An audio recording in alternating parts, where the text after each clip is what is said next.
আল্লাহর নবী বলেন, কাল কিয়ামতের কঠিন ময়দানে কাফের এবং মুশরিকদের জন্য খুবই ভয়াবহ হবে।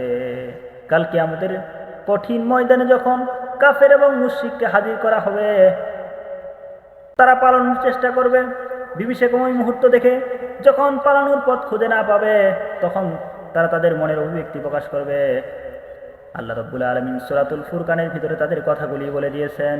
তারা বলবে, ওয়ায়াউমা ইয়াউদ্দুয যালিমু আলা ইয়াদাইহি, এই জালেমগুলি তাদের হাতগুলিকে কামড়াবে এবং বলতে থাকবে, ইয়াকুলু ইয়া লাইতানি ইত্তাখাযতু মা'আর রাসূলি সাবিলা। আজকে আমাদের জন্য দুর্ভোগ, আমরা যদি রাসূলকে বন্ধুরূপে গ্রহণ করতাম, রাসূলের সঙ্গী হয়ে যেতাম, আজকের কঠিন পরিস্থিতির শিকার হতে হয় না।